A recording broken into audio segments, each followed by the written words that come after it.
Hello दोस्तों, आज की इस वीडियो में आप जानेंगे प्राचीन भारतीय इतिहास के 100 एमसीक्यू क्वेश्चन, जो कि आपका एक मॉक टेस्ट होने वाला है। अगर आप किसी एग्जाम की तैयारी कर रहे हैं तो ये जो टॉपिक है, ये टॉपिक आपको अच्छे नंबर दिला सकता है। तो एंशिएंट हिस्ट्री यानी कि प्राचीन भारतीय इतिहास का जो पहला क्वेश्चन है वो है, मानव के उदय से लेकर 10वीं सदी तक के भारत का इतिहास क्या कहलाता है। तो जैसा कि हमारा जो टॉपिक है प्राचीन भारतीय इतिहास, तो ये याद रखिए, तो मानव के उदय से लेकर 10वीं सदी तक के भारत का इतिहास क्या कहलाता है? प्राचीन भारत का इतिहास कहलाता है।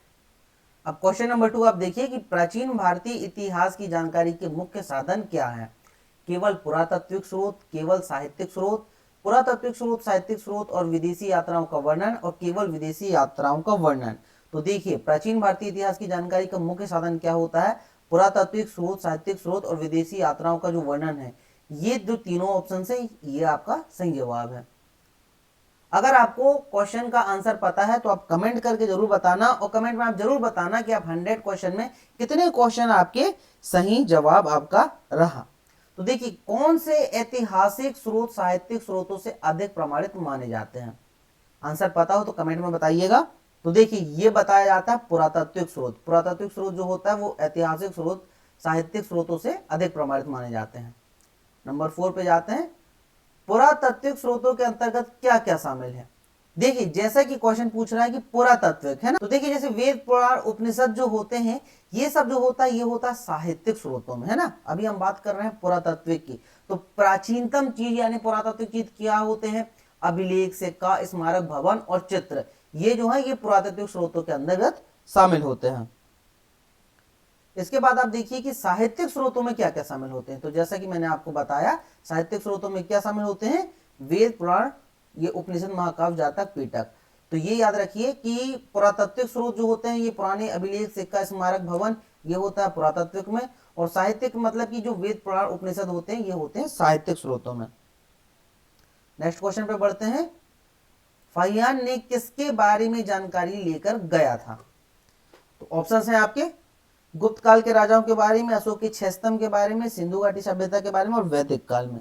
तो सही आंसर है इसका अशोक के 6 स्तंभ। ओके, नंबर हमारा 7 आ गया। पाषाण युग से क्या तात्पर्य है? तो देखिए, वह काल जब लोग धातुओं पर आश्रित थे, वह काल जब लोग पत्थरों पर आश्रित थे, वह काल जब लोग कृषि करते थे, और वह काल जब लोग नगरों में रहते थे। तो देखिए, पाषाण, पाषाण का अर्थ ही होता है पत्थर। तो वह काल जब लोग पत्थरों पर आश्रित थे, पत्थरों के हथियार बना करते थे। अब देखिए, पाषाण युग मानव सभ्यता की किस काल से संबंधित है? मध्यकालीन काल, आधुनिक काल, आरंभिक काल या उत्तर आधुनिक काल? तो देखिए, पाषाण युग जो था वो सबसे आरंभिक काल माना जाता है। और पाषाण युग का मानव अपना जीवन कैसे बसर करता था? खेती करके करता था, नगरों में रहकर करता था, शिकार तथा कंदमूल खाकर करता था, या व्यापार करके? अब जब वो पत्थर के औजार बनाता था तो वो शिकार तथा कंदमूल खाकर ही अपना गुजारा बसर किया करता था। ओके, नंबर 10 देखिए, भारतीय पूरा पाषाण युग को किन आधारों पर 3 भागों में बांटा जाता है? भाषा और लिपि में, औजारों और जलवायु परिवर्तन में, धर्म और संस्कृति पे, या कृषि और व्यापार में? इसका आंसर तो आपको पता ही होगा, चलो बता देता हूं, औजारों और जलवायु परिवर्तनों में। देखिए, बहुत ही खास टॉपिक है ये, और कमेंट करके जरूर बताना क्या आपको इसका जवाब पता है या नहीं पता है। अब देखिए, आरंभिक निम्न पुरा पाषाण युग का काल क्या था? तो ये याद रखिए, ये आरंभिक था, सबसे पुराना था ये, है ना। तो यहां पर ये 25 लाख ईस्वी पूर्व से 1 लाख ईस्वी पूर्व इसका सही जवाब है। इसके बाद आता है मध्य पुरा पाषाण युग का काल क्या कहलाता था? तो ये कहलाता था भाई साहब 1 लाख ईस्वी पूर्व से 40,000 ईस्वी पूर्व। अब देखिए, ये होगा 2 आरंभिक, ये हो गया मध्य पुरा पाषाण। इसके बाद आता है उच्च पुरा पाषाण युग का काल क्या था? तो ये सबसे लास्ट वाला था, लेकिन यहाँ पे 9,000 नहीं करना। देखिए, ये 25 था, ये था, ये 40,000 ईस्वी पूर्व से 10,000 ईस्वी पूर्व, ऑप्शन सी। नंबर 4 आप देखिए, आदिम मानव के जीवाश्म भारत में कहाँ मिले हैं? महाराष्ट्र के बोरी में मिले हैं, छोटा नागपुर के पठार में मिले हैं, आंध्र प्रदेश के कोरनल जिले में मिले हैं, या भारत में नहीं मिले हैं? तो देखिए, इसका जवाब ये है कि भारत में नहीं मिले हैं। अब देखिए, महाराष्ट्र के बोरी नामक स्थान पर मिले तथ्यों के अनुसार मानव की उत्पत्ति कितने वर्ष पूर्व हुई थी? ठीक है, महाराष्ट्र के बोरी नामक स्थान पर जो मिले थे तथ्य मिले थे, ठीक है, यहाँ पर क्या बोल रहा है, जीवाश्म बोला है, यहाँ पे तथ्य बोला गया है। तो वो कहां पर थे, वो है भाई साहब 14 लाख वर्ष पूर्व। अब देखिए, मानव के बसने के संदर्भ में भारत में मानव अफ्रीका की अपेक्षा कब बसे। मानव के बसने के संदर्भ में भारत में मानव अफ्रीका की अपेक्षा कब बसे, पहले, बाद में, साथ साथ, या कोई जानकारी नहीं है। तो इसका जवाब है बाद में। अब देखिए, पूरा पसार युग का मानव क्या नहीं जानता था, शिकार करना नहीं जानता था, कंदमूल फल खाना नहीं जानता था, खेती करना और घर बनाना नहीं जानता था, या औजार बनाना नहीं जानता था। तो पूरा पसार का युग का व्यक्ति शिकार बाकायदा करता था, कंदमूल फल भी खाता था और औजार भी बनाता था। तो ये खेती करना और घर बनाना नहीं जानता था। क्वेश्चन नंबर 8 है, पूरा पुसाड़ काल के औजार छोटा नागपुर के पठार में कब तक के मिले हैं। कब तक के मिले हैं, तो ये मिले हैं 1 लाख ईस्वी पूर्व तक के। अब देखिए क्वेश्चन नंबर 19, आंध्र प्रदेश के कुर्नूल जिले में किस काल के औजार मिले हैं। तो ये मिले हैं 20,000 ईस्वी पूर्व से 10,000 ईस्वी पूर्व। इस पे ये टॉपिक आप जरूर याद रखना कि पूरा पसाल काल का औजार छोटा नागपुर के पठार में कब तक के मिले थे, तो 1 लाख ईस्वी पूर्व के मिले थे। और वहीं पर अगर कुर्नूल जिले की बात हो रही है आंध्र प्रदेश की, तो ये 20,000 ईस्वी पूर्व से 10,000 ईस्वी पूर्व तक के मिले थे। अब यहाँ पे देखिए क्वेश्चन नंबर 20, उत्तर प्रदेश के मिर्जापुर जिले की बेलन घाटी में किस प्रकार की पशुओं के अवशेष मिले हैं। जंगली जानवरों के, समुद्री जीवों के, बकरी, भेड़, गाय, भैंस के, या पक्षियों के। तो इसका सही जवाब है बकरी, भेड़, गाय, भैंस के मिले थे। ठीक है, भारत में नवपाषाण युग के अवशेष किस संभावित काल के हैं। अब ये ईसा पूर्वी जो है ये याद करना थोड़ा सा कठिन होता है, इसके लिए हम टेक भी लेके आएंगे, इसका पूरा आपको कॉन्सेप्ट समझाएंगे ताकि ये जो कॉन्सेप्ट है ये आप क्लियर अच्छे से समझ सको। हमारा जो सेकंड चैनल है शिक्षा एक्सप्रेस का कॉन्सेप्ट वाला चैनल, आप उस पर जाके इस किसी भी चीज का डिटेल में अगर आपको जानकारी चाहिए तो आप उसको देख सकते हैं। तो इसका सही जवाब है 6,000 ईस्वी पूर्व से 1,000 ईस्वी पूर्व तक। अब देखिए, विश्व के बड़े भूभाग यानी दक्षिण पश्चिमी एशिया में नवपाषाण युग कब पनपा। तो ये पनपा था 8,000 से 7,000 ईस्वी पूर्व के आसपास। अब देखिए, नवपाषाण युग में मानव औजार कैसे तैयार करता था। धातु पिघलाकर करता था, पत्थर को छील घीस और चमकाकर करता था, लकड़ी का उपयोग करता था, या हड्डी का उपयोग करता था। देखिए, पाषाण युग में पत्थर ही मेन था, तो पत्थर को छील घिस कर और चमकाकर वो अपना औजार तैयार करता था। अब देखिए, उत्तरी भारत में नवपाषाण युग का कौन सा स्थल पाया गया है उत्तरी भारत में, तो यहां पाया गया है बुर्जहोम में। देखिए क्वेश्चन नंबर 25 है, ताम्रपाषाण युग में कौन से हथियार प्रयुक्त होते थे। तो ताम्रपाषाण, ताम्र यानी तांबा होता है दोस्तों, तांबा तथा प्रस्तर के हथियार। देखिए, ताम्रपाषाण युग की बस्तियां भारत में कहां पाई गई हैं। उत्तरी भाग में, पूर्वी भाग में, दक्षिणी भाग में, या पूर्वी राजस्थान, पश्चिम मध्य प्रदेश, सब जगह पाई गई है। तो ये पाई गई है दक्षिणी पूर्वी राजस्थान, पश्चिम मध्य प्रदेश, पश्चिमी महाराष्ट्र तथा दक्षिण पूर्वी भारत में। 20वीं शताब्दी के प्रारंभ तक इतिहासकारों की क्या मान्यता थी कि सिंधु घाटी सभ्यता सबसे प्राचीन है, ताम्रपाषाण सभ्यता सबसे प्राचीन है, वैदिक सभ्यता सबसे प्राचीन है, या पाषाण युग सबसे प्राचीन है। तो वो उस टाइम बात करते थे वैदिक सभ्यता की, तो इसीलिए वो लोग वैदिक सभ्यता को सबसे प्राचीन मानते थे।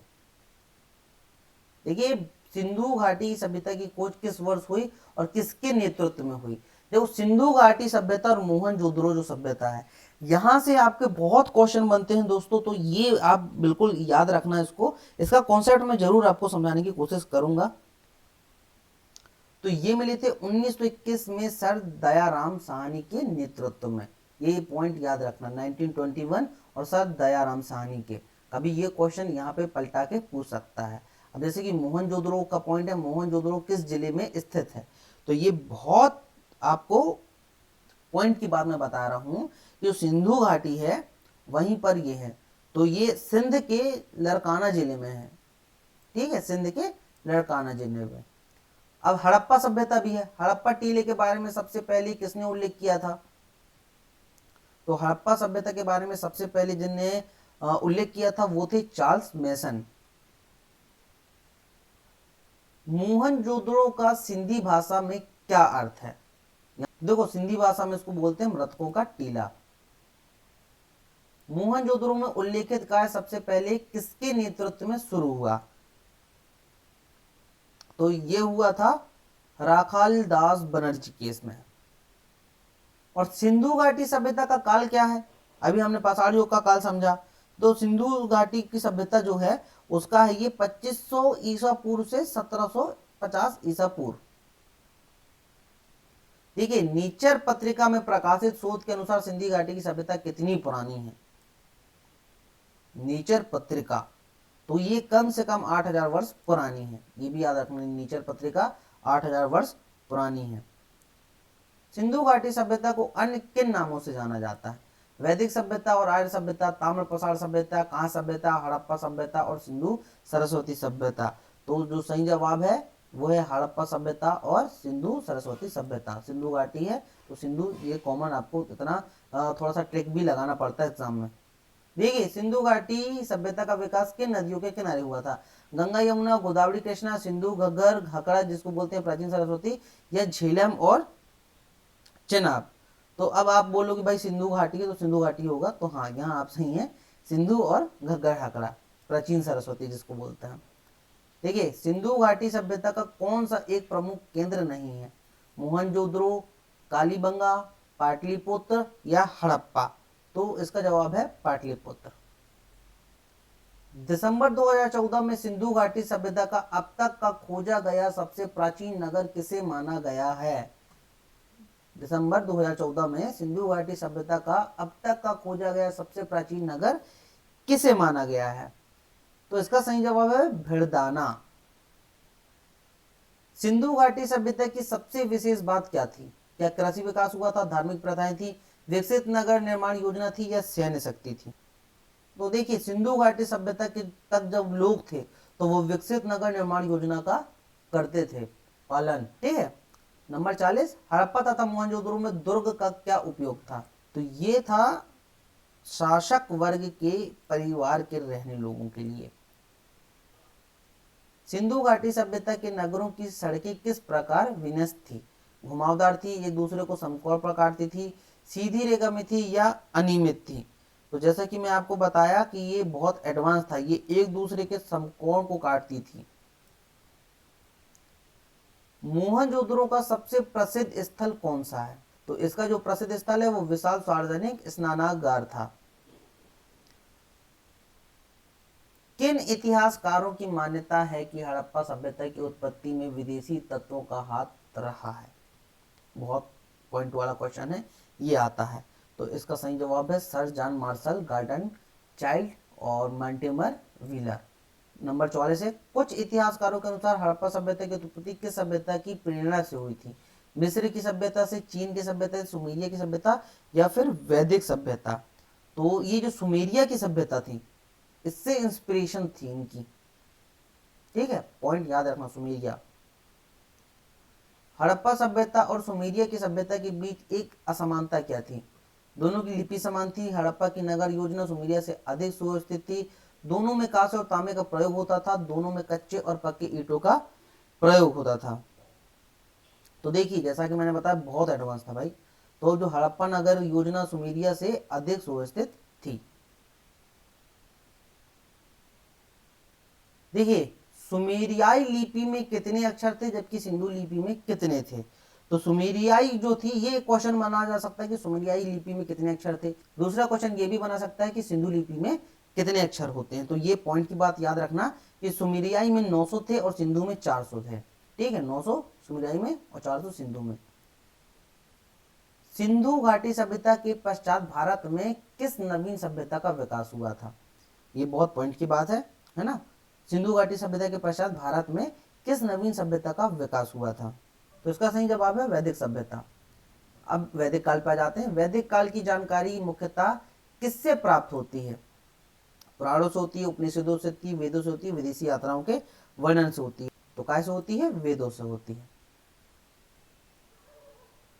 देखिए, वैदिक काल को कितने भागों में बांटा गया है और वे क्या हैं? तो बांटा गया सिर्फ 2 भाग में, ऋग्वैदिक काल और उत्तर वैदिक काल में। क्वेश्चन नंबर 50 है, हाफ सेंचुरी हमारी यहां तक हो जाएगी। अधिकतर विद्वानों के अनुसार वैदिक सभ्यता का सामान्य काल क्या है? अधिकतर विद्वानों के द्वारा तो इनके द्वारा है 5000 ईसा पूर्व से 500 ईसा पूर्व। ऋग्वेद काल में आर्यों का निवास स्थान कहाँ था? गंगा और यमुना के मैदान में था, सिंधु तथा सरस्वती नदियों के बीच में था, दक्षिण भारत में था, या पूर्वी उत्तर प्रदेश और बिहार पे था? तो इनका जो था वो खैर सिंधु तथा सरस्वती नदियों के बीच पे था। उत्तर वैदिक काल में सभ्यता का मुख्य क्षेत्र कहाँ हो गया था?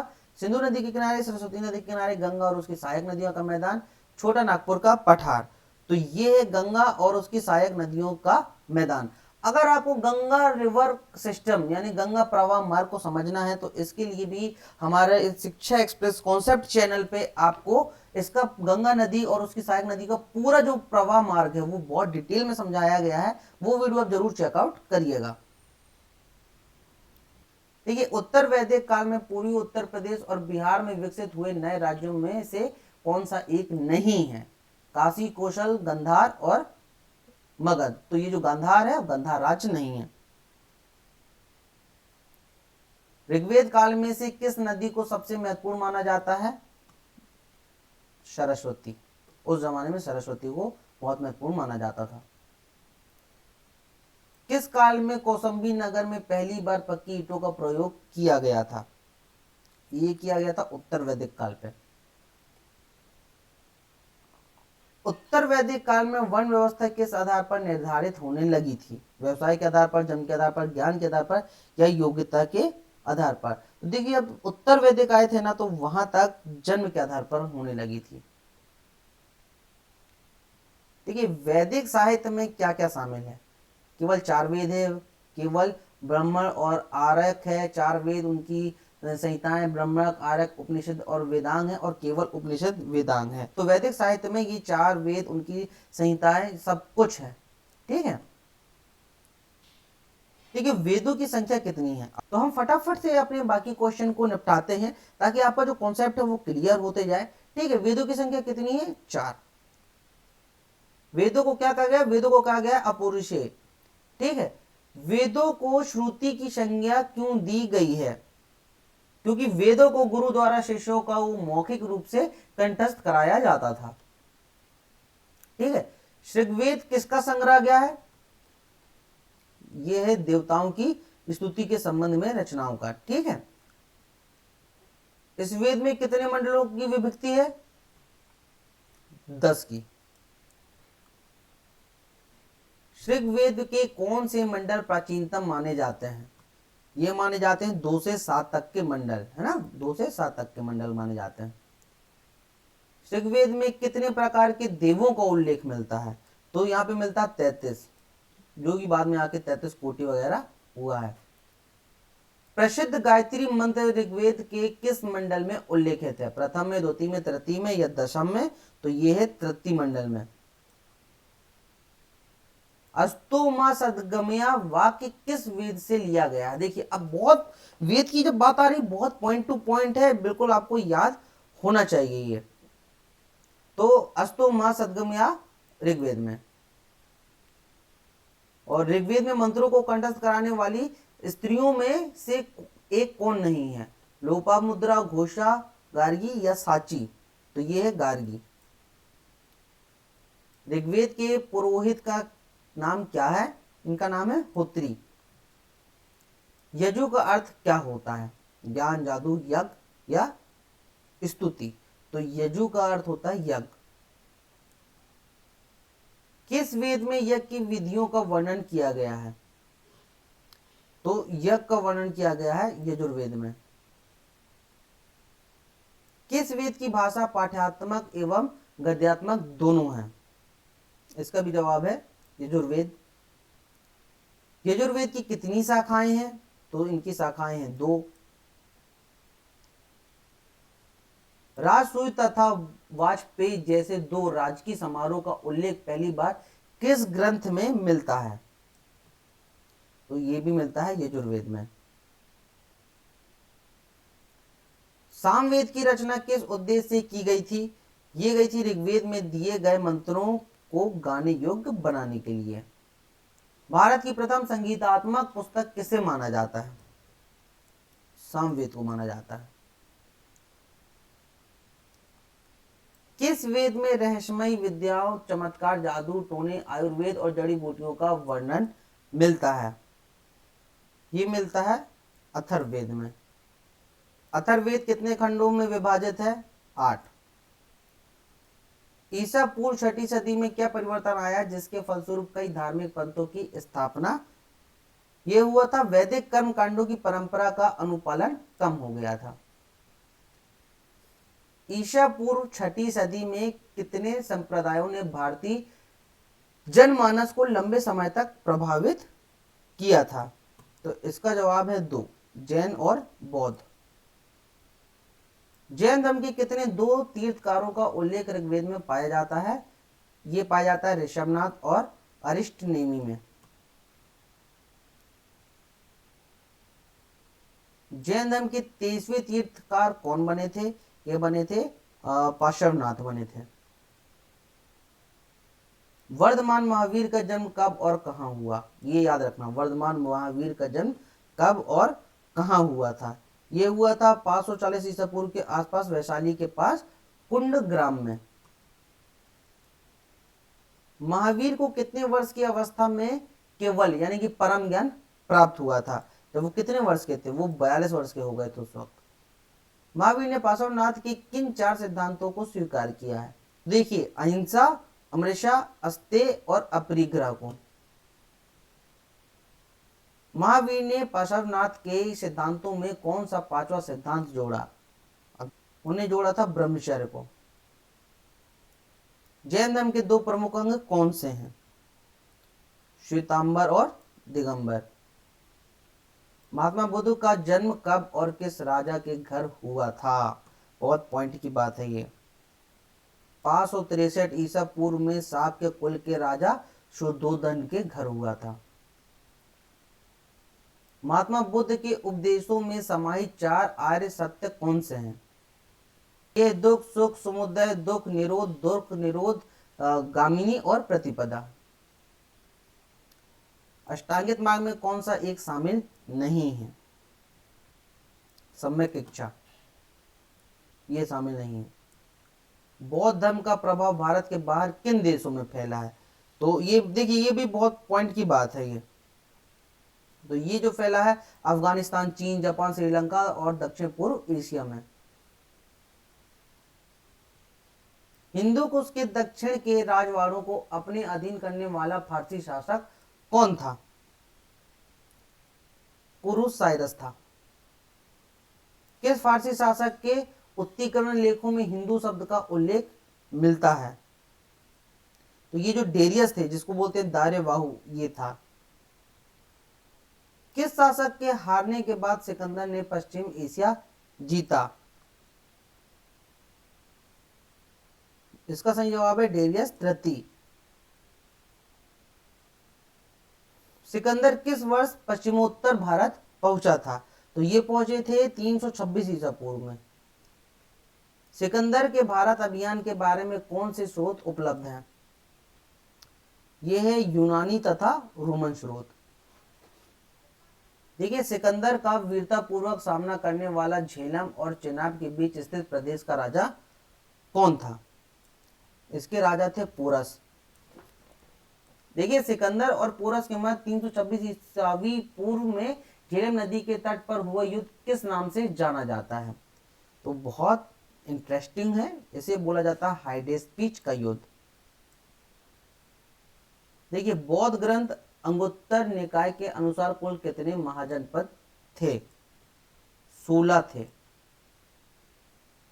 4वीं सदी में उत्तर भारत को यूनानी शासकों से किसने मुक्ति दिलाई थी? चंद्रगुप्त मौर्य ने दिलाई थी। और लास्ट क्वेश्चन हमारा, किस जैन ग्रंथ के अनुसार धनानंद के चाणक्य को अपने राजमहल से बाहर निकाल दिया था? तो परिशिष्ट पर्वन। तो दोस्तों, ये थे आज के हमारे 100 MCQ, जो कि आपको थोड़ा सा एंशिएंट हिस्ट्री लोगों को बोरिंग लग जाती है, लेकिन पॉइंट की बात है, अगर आपको हिस्ट्री का डिटेल चाहिए, डिटेल सिलेबस चाहिए, है ना, कि आप कोई कॉन्सेप्ट के द्वारा आप समझना चाहते हैं, तो आप कमेंट करके जरूर बताइएगा। और अगर ये PDF आप चाहते हैं प्राचीन भारत का इतिहास, तो ये पीडीएफ के लिए भी आपको कमेंट करना पड़ेगा। अगर भाई 100 से ज्यादा लोग कमेंट करते हैं कि ये पीडीएफ चाहिए तो ये पीडीएफ का लिंक मैं आपको दे दूंगा। ऐसी जनरल नॉलेज और करंट अफेयर्स के लिए इस चैनल को आप सब्सक्राइब कर सकते हैं।